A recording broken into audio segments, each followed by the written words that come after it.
Hi, I am here with another batch of picture books from the library. I'm going to tell you what I think of them. I'm going to start with my least favorite. I'm going to go up to my most favorite. All right, it's a pretty mediocre batch today, I gotta say, but I think I still have some things to say and possibly some suggestions that you'd be interested in. So let's do it. First up, we've got this book called Sunny Side Up. It's by Jackie Davis, illustrated by Fiona Woodcock. The illustrations are cute. You can see this charming, almost clown-like character design for this little girl that is the main character. Nice little kind of watercolory style, maybe a watercolor pencil, maybe a little bit of collage even. The reason this is my bottom pick is mostly because it kind of bored me. It's a type of story, a type of book that I see a lot of, and I don't see a lot of new things being done with it. So at this point, when I see one of these books, I'm just kind of like, another one of these. It's it's not strictly a the kid was bored book. This is the kind of book that I'm talking about. It's these books where it starts out with like so and so was bored, and then somebody said, "Hey, don't be bored." And then they used their imagination. They weren't bored anymore. The end. I'm tired of those books. This isn't specifically the kid was bored. It's the kid wanted to play outside, but it was too rainy to do so, and so they're inside and don't know what to do. So it's essentially the kid was bored. And so in that regard, the story is just, she, of course, you just kind of immediately know how it's going to go, right? Like, she's sad about it, and then she finds things to do on her rainy day, and she, finds the beauty in a rainy day, and, I close my eyes and dream about my sunny day where I found fun inside when it was gray, is how it ends. And that line brings me to another point that I have, which is that okay, this is something that I have a pet peeve about, but I'm also trying to get over it, but I'm still going to talk about it, is the rhyming in this book is inconsistent. Now, the reason I want to get over this is because I actually have a draft in my... I like to write children's books myself, and one of my drafts right now, in fact, probably my second favorite draft that I've got, does have some pretty inconsistent rhyming in it. So I'm like, I hope I can get over this, because certainly not that many other people seem to have a problem with it. Inconsistent rhyming's all over the place. So if I could get over it, then I could accept this book without having to edit it a ton. But as it is, I think I'm still going to have to edit it a ton because I still am so distracted. The story doesn't start out rhyming. It starts out, I choose sunny side up eggs and toast with butter, please. Grape juice? Yes. Purple lips and happiness. I guess grape juice and yes and happiness were supposed to rhyme, but the first stanza didn't, or whatever it's called, didn't rhyme at all. And then it immediately pull open the shades to let the sunshine in and find drips of gray sky covering everything. So it's not rhyming, and you're like, it's not a rhyming book. So then when it suddenly starts to rhyme very consistently and with a pretty good rhythm, I'm like, I was actually like, wait a second, did the other lines rhyme? And I turned back the pages. And you guys know, if you've seen any of my videos before where I talk about this, that I don't really like it when a book makes me stop and wonder and turn back the page. If the book is made to do that, if it's a book made to be explored, then that's one thing. But if it's a book made to be read in a linear fashion, I don't like being interrupted and sent back. I feel like that breaks the rhythm of the book. And book rhythm does matter to me. And you'd think maybe just the intro doesn't rhyme and then it starts rhyming, but then there's like a couple of points in it where it just there's like a point in the middle of the story where it just abruptly drops the rhyming again here. Daddy says it's time for real food and then a nap. I eat tomato soup and grilled cheese. Okay, but after lunch I want to play. And it's like, okay, this is the thing. It's like that first line had nothing to do with rhyming, but then they bring the rhyming right back, and then they do things like adding that line. I eat tomato soup and grilled cheese, okay, but after lunch I still want to play. The word okay there sounds so unnatural, unless it's a rhyme, in which case it sounds like it fits because it rhymes, but it does still sound unnatural to me. And so that bothers me when people add words that you would never say in a sentence just to make it rhyme. That isn't good rhyming in my opinion. And especially if it comes after like two lines or a sentence that doesn't rhyme at all, you don't expect this to rhyme, and so it just sounds awkward because nobody would say okay in that sentence, I feel. So I was quite distracted by the rhyming. And I was also distracted by another choice in the writing, which is that they have this sort of pattern of repeating verbs. I choose sunny side up eggs, and then again here I jump up and down and stomp my feet. Okay, I say. That one's not a verb, but you get it. And that goes over and over again. I duck under the tablecloth. I won't nap. I finally say I will lie down. And I'm just like, I don't know, it's just a strange writing choice. I don't know, it distracted me. And that one may be very subjective, so I'm not really gonna ding the book much for that. But overall, when it comes to books like this, I feel like what it comes down to, especially a book like this, where it wasn't just the child being bored, but it actually had a moment of the child being upset about the rainy day and throwing a little mini tantrum for a page or half a page. It makes me think about where the wild things are, and it makes me wish that, for how much people, for how revolutionary that book was, and how much people talk about that book changing the history of picture books and opening up a whole new world for children's book authors. Not a lot of people emulate what I think is so great about Where the Wild Things Are, which is that it's a simple, straightforward, unabashed portrayal of a child's messy emotion. It's not a book that presents a messy emotion and then attempts to solve it, or attempts to calm the child down from it, or try and correct the behavior. It simply portrays it. And this is a book where the kid throws a brief tantrum, and then it spends the rest of the book showing you, hey, if you ever feel like that, here's how you can make everything better all the time. Just make it better. Whereas in Where the Wild Things Are, that book just lets the kid have the tantrum, and then the book ends. And it doesn't feel like it's trying to cure the child or fix the child or solve the child.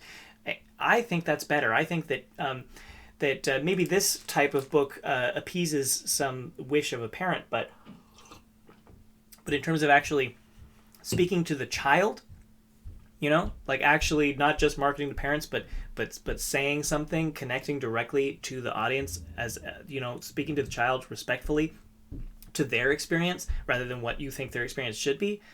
That, I think, is not seen enough in picture books, and this is an example of that to me. So, not a huge fan of that. All right, this one's called 1,000 No's, written by DJ Corchin. I think that's how you pronounce that. And illustrated by Dan Doherty. I only know how to pronounce that name because I lived with somebody whose name was Doherty. Shout out to Charlie. Okay, so the reason that... Okay, I'll start out with the positives of this one. I find the character designs actually quite charming. I was kind of thinking they'd... with this like pure black and white line style, I was thinking maybe it'd feel a little bit contrived and Tim Burton-esque, but actually I think there's a lot of really fun detail in the hair there, and some of the expressions of the character are truly delightful. I think this one that was also on the cover is really great. Kind of Muppet mouth. And let's see if I can find some of my other favorites. I think they're over towards the back here. Oh, I love this expression so much. There's so much charm in this. And one more I wanted to share. I love this character design of this kid on the bike with his big teeth and his bangs covering his eyes like that.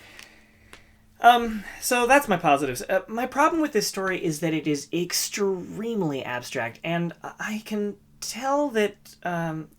well, okay, I guess I'm wrong. I'm an adult, and I couldn't really fully feel like I was parsing it. Now that... I might be a little dim, but and I did get the sense that that most grown-ups could probably tease out what this story was actually trying to say and what it was actually about. But I had trouble wrapping my head all around it, not because it isn't a straightforward concept, but because it's presented so abstractly. And I'll give you an example of what I mean. She had a great idea. Now, I realized only a couple pages later that thing in her hand is supposed to be that idea. And here's where we start with the abstract. Or at least she thought she did. That's when she got her first no. Okay, so at this point I'm like, oh, okay, I still haven't fully realized that this is the idea. Here comes the no. I don't know why she's holding this ball. And I thought, okay, so this is a thing where the story I'm telling in my head now is that this child wants to do something, and then somebody's telling her that she can't do it. It was heavy, it was hard to carry, and it kind of hurt. Now we're talking very much in the abstract. The no was hard to carry, it kind of hurt. Okay, right. Like, I get the metaphor that's going for. It's just one no, she thought. Surely I can handle one no, and then she got a second no. Okay, so people are telling her that she can't do what she wants to do, right? This no was heavier than the last, and it was harder to carry, and it hurt even more. Okay. She tried to stop them, but the no's got inside her idea. Wait. Now what's going on? This is where I realized that the idea is that blob, and now I'm trying to think. Okay, if the no's are getting stuck inside of her idea. It was her idea of a thing to do, and people are telling her that she can't do it, and now the no's are getting stuck inside her idea. What does that mean? Like she's, I get distracted, and then her idea got bigger. Enough, she thought, and then another no. Wait, her idea got bigger? And it turns out, I'm not only did her idea get heavier, but it got poked, twisted, and started to change shape. And I started to get the idea that, oh, wait, no, actually, maybe these no's are not like a grown-up telling the child that she can't do the thing she wants to do. It's the child who actually, represents not specifically, this is not specifically a child experience, this is a universal experience. She just represents a person who has an idea, perhaps specifically a creative one, although I'm not sure. And the no's, although they are definitely shown falling from above, may actually be her own no's, it seems. They may be her having doubts about her project, or realizing that there is something, there's a roadblock in her creativity, it's not working out the way that she expected, and that's maybe what the no's are. Her idea got so big it was clear she needed help. She wasn't sure how she felt about someone else helping with her idea. After all, it was her idea. Okay, we're definitely outside of the territory of it being a parent telling the kid that they can't, have a cookie right now or something. But this called for drastic measures, really drastic measures. She calls in all of her friends. Although this is kind of confusing to me too. She talks on this page about bringing in extra help. This page she brings in extra help in the form of this kid in the truck, and then it's just her again for several pages, and then suddenly there's tons of people. There were just so many no's, she needed more and more people to help, but soon something interesting happened. She began to get curious about what her idea might end up looking like. In fact, it became fun for everyone to add more no's and see how her idea would change and grow. Oh, okay, yeah, so it is about, right, it's about, critiquing your work is what it's about, right? Like having an idea and it doesn't seem quite right, and those are the no's, it's those feelings that it's not quite right, and when other people come in, they have their own critiques, but then every time that somebody critiques it, it changes, but it's all presented in the form of the idea is just a blob, and the no's are like physical letters falling from the sky, and they never say what the idea is, and like what everything is a metaphor for seems like my perception of that changed throughout the book, so it wasn't really presented very clearly up front. And I'm not saying I have a solution to this, but I am saying that I think there was a clearer way to tell this story somewhere out there. Certainly a clearer way to communicate the idea, the point, because this book definitely has a point by the end, and certainly a way to communicate it clearer to children specifically, I feel. Because, when it comes to abstract thinking, if I can't figure it out, I feel like most of my students wouldn't be able to figure out, some of them maybe, but it's very abstract. And I do feel that because of how abstract this is, and kind of what a specific phenomenon it's addressing, it doesn't serve as an introductory thing. As a matter of fact, it seems more to serve as a book that I feel it would only make sense if you'd specifically had the experience that it's talking about. And picture books just aren't maybe the best vehicle for that, I feel, to each their own, but to me this book was perplexing, a very distracting book, hard to focus on, hard to read. I couldn't parse it as I went. I had to take breaks, which for a picture book, that's just a weird feeling. All right, this one's called The Boy and the Gorilla. And right after it, I have this other book called The Bear and the Duck. And they're very different books, but I just wanted to point this out because the reason that I got these two books was because they have very similar titles, The Boy and the Gorilla, The Bear and the Duck, and their covers are like so analogous to each other. Isn't that incredible? I was like, I saw these two and I was like, okay, I gotta get these both and see if they have anything in common. They don't, kind of at all. The Boy and the Gorilla by Jackie Azua Kramer. Is that how you pronounce that name? I'm not super sure. I'm not so sure what the accent on the U represents. Illustrated by Cindy Derby. This book is a book about a young boy grieving the death of his mother, and either the grief or maybe more accurately his processing of it is represented by this giant gorilla. He has conversations with the gorilla. The boy's text is non-italic, and the right. And the gorilla's text is italic, so that's how you tell them apart. And the book is mostly dialogue, not any kind of narration. And it's a discussion between these two about, like what it means that the mom died, and like what death is, and where mom went, and can't she come back, and all these questions that a kid might have about grief. It's pretty straightforward. It's not cliche, because I don't think a book like this is common enough to be cliche. But it's, you kind of know, I feel like pretty early on, like what the message is going to be and what all of the things it's going to say are. It doesn't do too much surprising, I guess, and it doesn't necessarily need to. But I think in my brain, I am kind of comparing this book unfavorably to another book. I think it was called The Invisible Dragon, or like my Big Invisible Dragon. I'll put it up on the screen. We can remember the title that way. That book I thought was a really like surprising, engagingly original way of representing grief of death of a family member in a child's life. It was written in a mysterious, atmospheric way.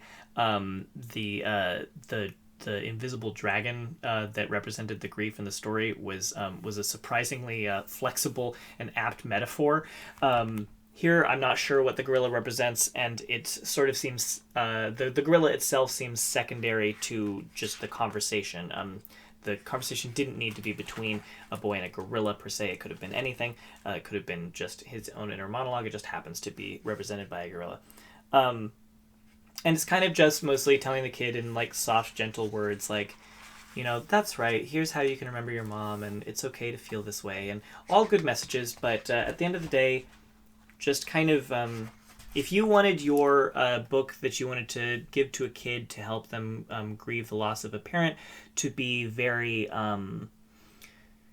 very specifically like gentle and calm and not too like wordy, just keeping itself to a bare minimum, then this might be what you want. But for me, I find that regardless of the subject matter, a more engaging, more creatively told story is always more fun. That's the thing. It's like you kind of don't expect fun to be something that you would say about a book about a child grieving a parent, but The Invisible Dragon was fun, or whatever it was called. I think My Big Dumb Invisible Dragon, I think it was called. That book was fun, and I think that in being fun, it actually helped engage with the subject matter, the heavy subject matter, and bring more attention to it, and do it more service as a result. Whereas this one kind of feels like it just drapes over the subject matter, and I don't feel particularly engaged with it. Okay.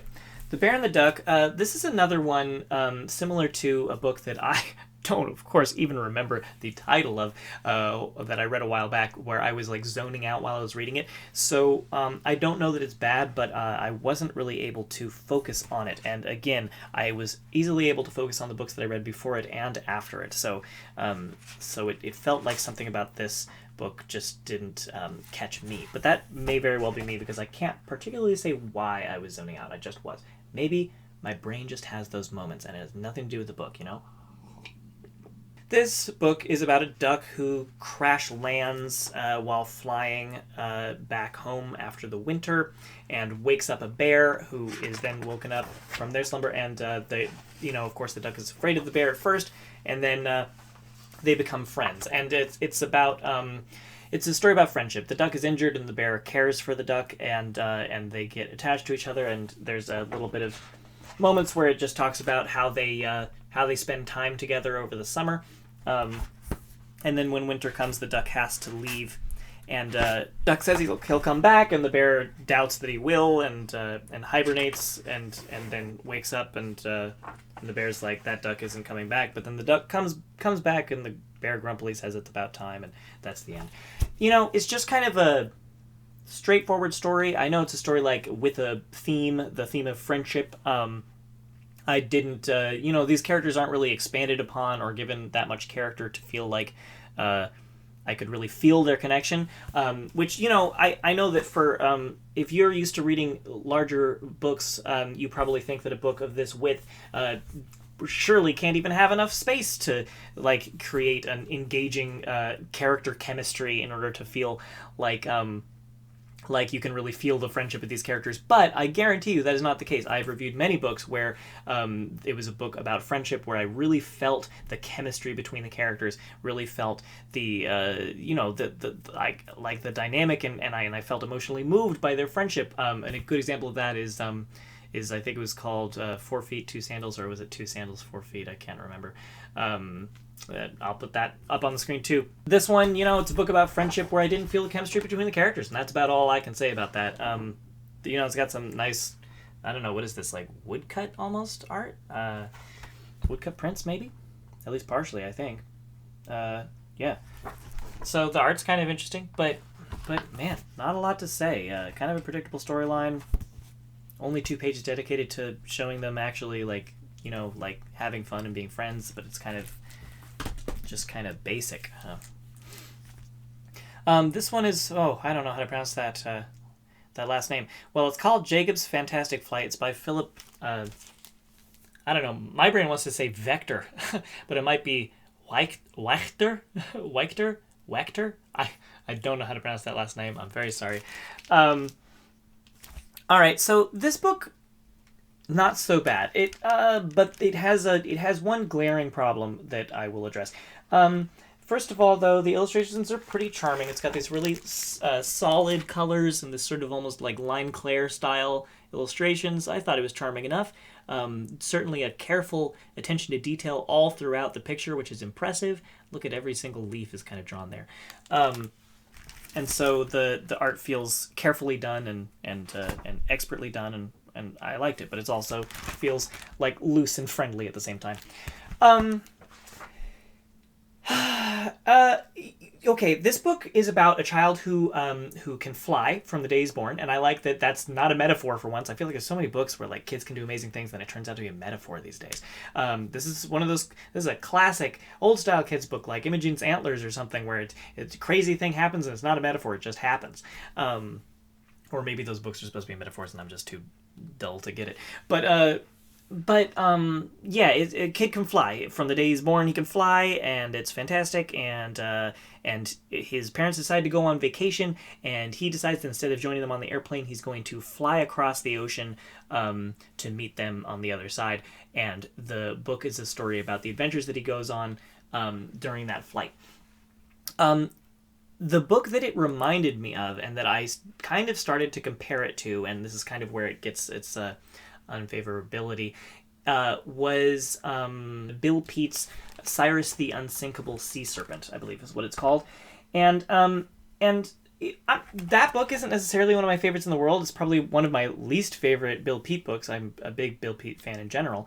But that's it reminds me of that because it's sort of like just an adventure. Like it's just straight up an adventure story.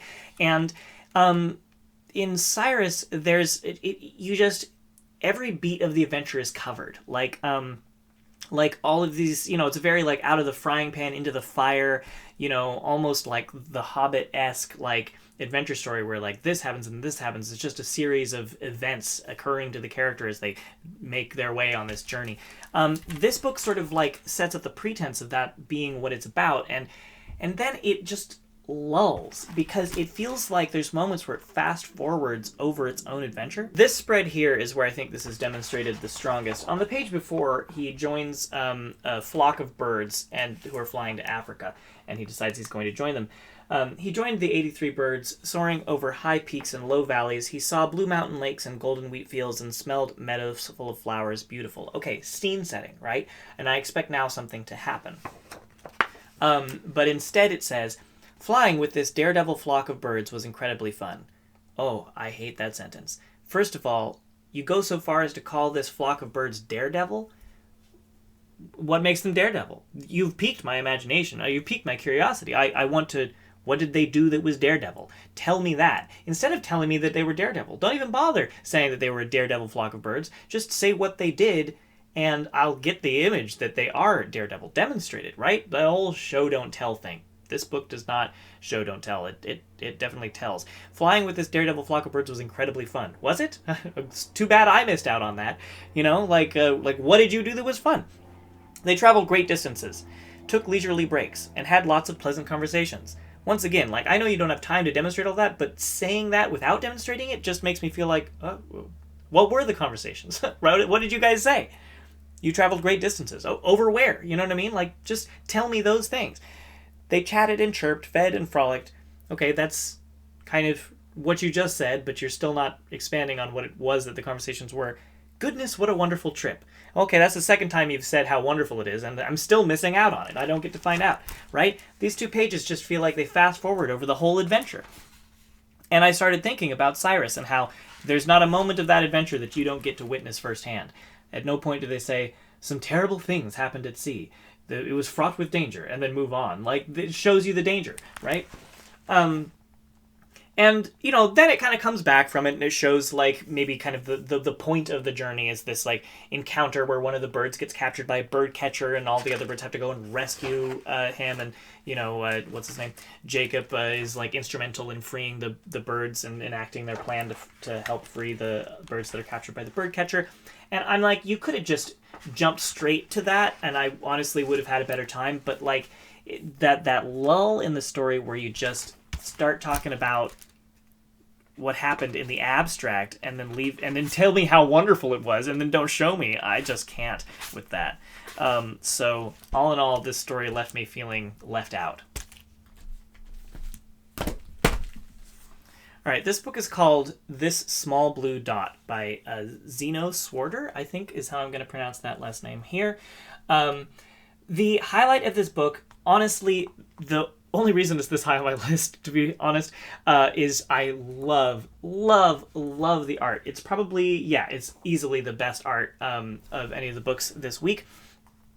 It's got this thing that, man, I love whenever I see it, and I wish I saw it more, where it's got, like, not hyper realistic, but, like, certainly, like, realistic style illustrations of these people, the characters, but then everything else is kind of like cartoonishly drawn in crayon. It's like a whole different style.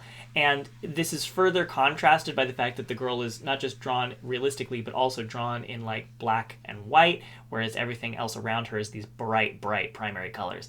And it is so fun. I wish I could show you every single illustration in this book. Here she is swimming next to this giant cartoon whale, and she's still realistic in there. Oh, this is so awesome. Here she is, like, playing dress-up, and the dress-up clothes are all, like, you know, crayon drawn, and she's realistic on the inside of them. So delightful. Some really great stuff throughout that comes from that. This page is really cute where she's talking about this cartoon astronaut, right? I love it. The story itself is doesn't feel too storyish to me. It's another book that I see a lot of this type of book, and I do start to feel a little bit like it's a little bit cliche. Because the type of story that it is it's a story of somebody talking to a baby saying, welcome to the world. Here's the world that you're about to come into. And, you know, it makes me think, every single time I see this structure for a book where somebody's telling a child about the world that they just came into, they always talk about the world in the broadest strokes possible. And I get the idea, right? Like when you're talking about the world as a whole, that's a big thing. You got to have some broad strokes to cover something that big, right? And it always ends up that, when you paint the world in broad strokes, there's really kind of actually a pretty short list of things that you can say. And so a lot of these books end up introducing the exact same ideas, and they all kind of blend into each other. This one stands out because of the art, but the writing itself, it could have been replaced by the writing from any number of books that I've read. I can't give you examples right now. I can't think of them off the top of my head, but I guarantee you there are other books like this.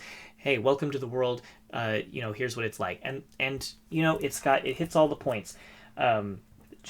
Saying it's beautiful, and there's animals, and there's, you can make up your own songs and dance silly dances. There's some actions you can do. You can create worlds with only crayon and piece of paper, introducing creativity. Sometimes things don't go the way you want them to. Some days are dark and just no good, but the sky's always changing.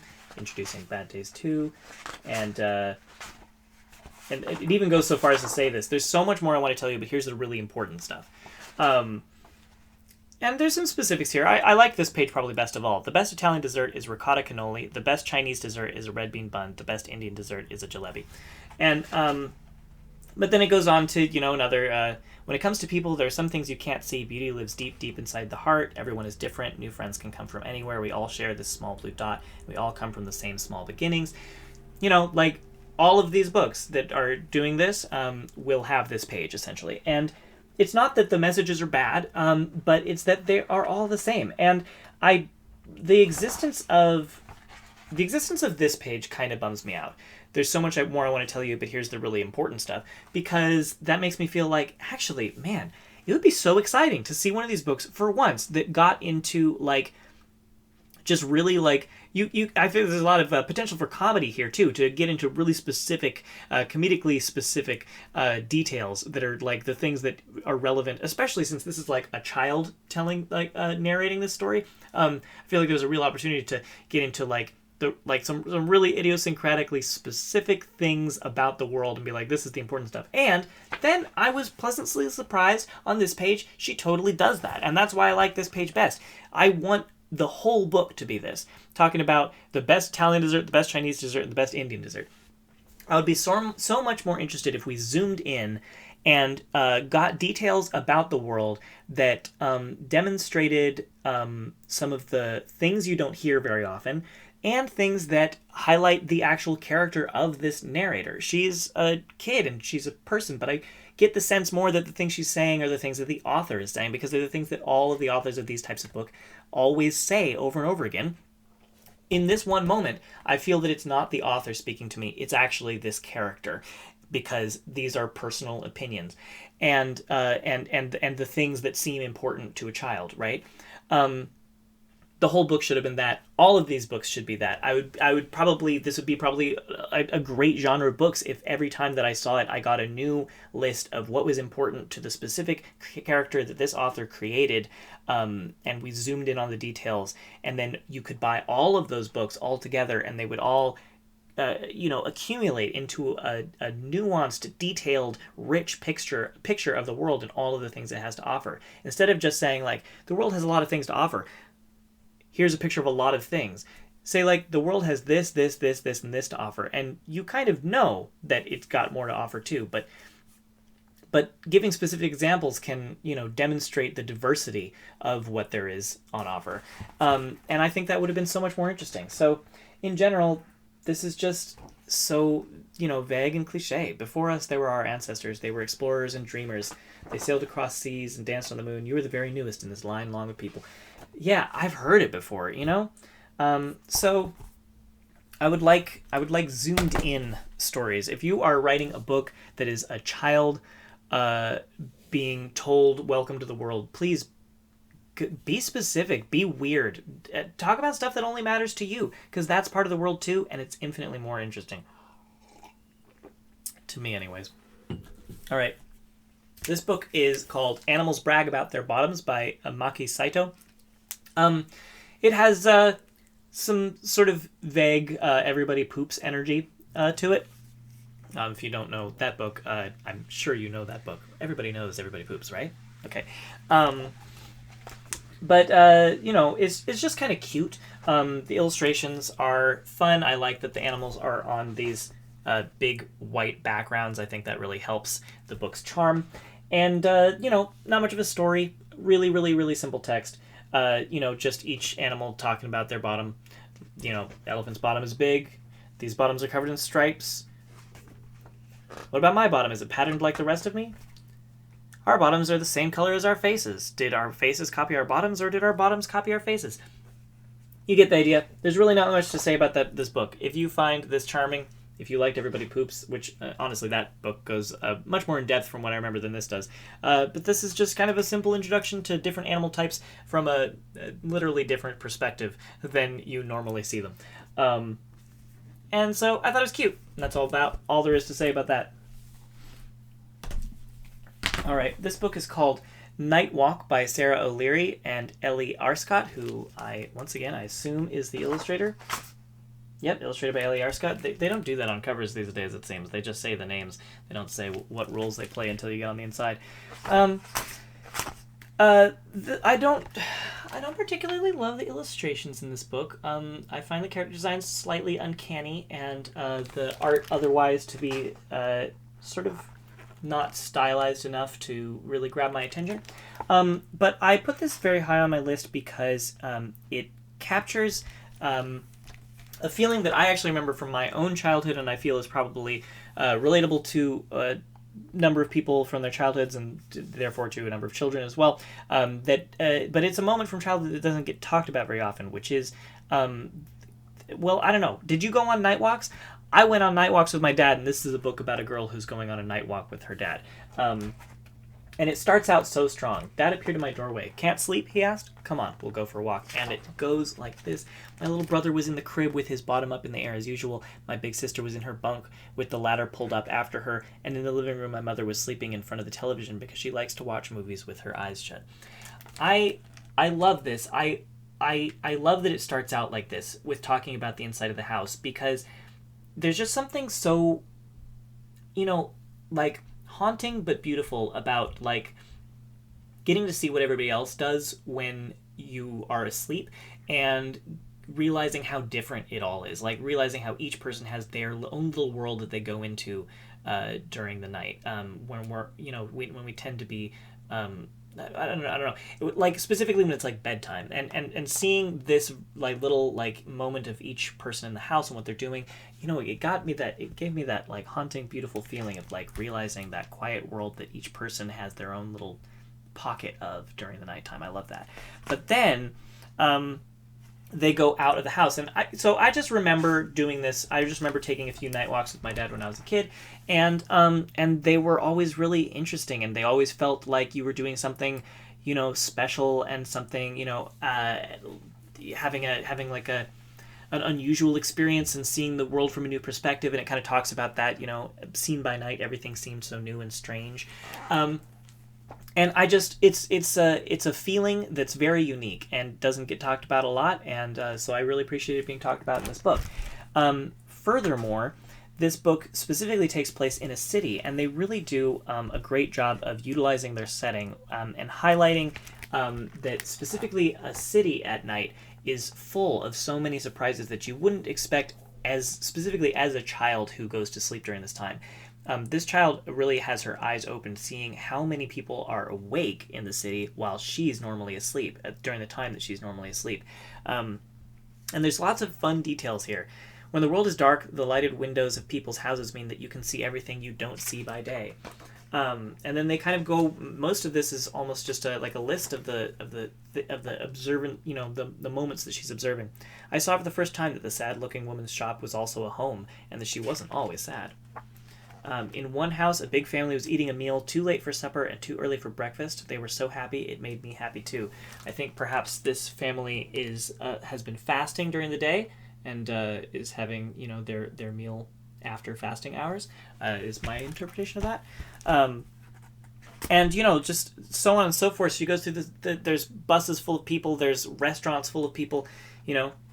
Was it always like this when I was asleep in my bed at night? And I just think it's really cool that it takes the time to reflect and actually give like real attention to a very accurate experience and a specific experience of taking a walk when you are a child at night when you're asleep in the city, and it utilizes all of the elements of that setup really fully, and I thought it was great. It reminded me of another book that I liked better than this, even that provided kind of the unique perspective of a child kind of seeing a world that they aren't usually privy to, specifically outside at night. The Way Home in the Night, I think it's called, by Akiko Miyakoshi. Yeah, I'll put that up on the screen. I love most of her books, but that's my favorite for sure. And I think that it is an even stronger version of what this book was. This Night Walk book. All right, this is my last book. It's called Ellie's Dragon by Bob Graham. So it says on the back, no friendship is imaginary. And the only tension I have with this book comes from my slight confusion about why you would say that. Okay, so no friendship is imaginary. This story then, even before you read that on the back, the story has the impression of being about an imaginary friend, about a child who has an imaginary friend. It's about a child who finds a dragon, and then as she gets older, the dragon fades from her vision. She can't see the dragon anymore. The grown-ups in her life can't see the dragon while she's a child, and then as she grows up, she loses her ability to see the dragon, and then the dragon moves on to another kid. So you think, okay, it's about an imaginary friend, right? But the book does say no friendship is imaginary, and at no point does it say that the dragon is imaginary. As a matter of fact, it builds pretty solid world building throughout to suggest that the dragon is not imaginary, and that this is merely a fantasy story. If I only have one complaint about this book, and that is that I wish that ambiguity had been removed. That it just was clear and didn't that it didn't suggest that maybe this was a metaphor and the dragon was an imaginary friend the whole time. Because wondering whether that's actually what's going on kind of is a little bit sad or disappointing. It kind of takes away from the fantasy of it, wondering if maybe the author intended it to actually just be a mundane imaginary friend situation. I prefer to interpret this book as being very much not about an imaginary friend, but about an actual magic dragon creature. And the book is certainly open to that interpretation completely. And I'll give you a lot of details about why that is so fun. So first of all, I really like the details in the text here. I think this is a really good example of a story that moves itself forward, hits every point that needs to hit, keeps a good rhythm, doesn't drag on, and yet uses language that's unique language that's woven throughout the story that gives it a lot of extra life, a lot of extra character, and a sense of reality through its details. I'll give you an example here. When Ellie was quite young, she found a newborn dragon. With its eyes not yet open, it crawled across an egg carton. Literally just saying that it's crawling across an egg carton and showing that in the picture gives this a setting. I feel like so many other books would have said when Ellie was quite young she found a newborn dragon and left it at that, but there's details here. It was pale and luminous with shifting rainbow colors like oil on water. Its little claws tickled in the palm of Ellie's hand. I love those details. It makes this story feel real. And the writing's just pretty too, but in a really stripped down way. It manages to be simple and pretty. At home she made him a bed. Scratch opened his eyes, black as charcoal. His tiny wings shivered. He was flightless as a silkworm. He wants some matches, Mommy. He wants to eat the tops off. It's pleasant. And the illustrations are really charming too. That it's bold, it's bright, nice dark lines, and against the white background. I just think that it's fun. It's charming. So she feeds this dragon, and here's where we get into some details that I really like about the illustrations. The illustrations in this book really work well with the story because they kind of expand upon the fact that this is perhaps not an imaginary friend. They strengthen the idea that this is actually just a fantasy because it makes a point of every single child in each picture can see the dragon and is pointing at it quite dramatically, so that that this is actually a magical creature that grown-ups can't see, but all children can, not just Ellie, right? And there's a number of pages throughout the book where there's children, and every time there's a child drawn that's like passing by them out in public, the child is pointing. All of the kids at school can see him too. And this is where I'm like, okay, this is definitely not an imaginary friend. Cool, I can stop worrying about it, right? And yeah, I could, right? Except for that it just feels like one of those imaginary friend stories. It nags on me. Anyways, Allie saw him. He's sweet, he said. Angie saw him too. He's gorgeous, she said. Cool, added Amber and Luke. But the teacher saw nothing, right? It's just a magical creature that grown-ups can't see. Anyways, and then it gets into this, the kind of narrative that you're used to being about imaginary friends, where the dragons slowly, they stop interacting with it more and more. Up until the age, I think 13, she can still see it. But then they start to grow apart, and it begins to fade from her vision. She starts to see through it here, sort of like she's like skating and listening to music. She can see straight through it in this bowling alley. Scratch's breath barely melted the icing on the cake. It's starting to lose its effect on her world. But ultimately, occasionally Ellie thought to look for him and almost saw the flick of a tail from the corner of her eye. She thought she smelled smoke or heard a low fiery furnace over the fence. So even as she gets older, she still retains her memory of this creature, and I don't know. And then it moves on to, once again, just kind of your typical and then the dragon moves on to another kid, and stays with him for some time. And, it's got that Pete's Dragon, I guess in Pete's Dragon it's not an imaginary dragon either, it's a real dragon. So it's kind of in the tradition of Pete's Dragon, but it has that vibe of being a metaphor for an imaginary friend. It's distracting a little bit, but overall, really charming story with a really great example of how to support the text with pictures and how to write that text in such a way that it is engaging and full of life, in spite of being brief and to the point as well. All right, well, those are all the books that I got for this week, and I will see you next week when I have more books, or whenever I have more books. All right, see you. Bye.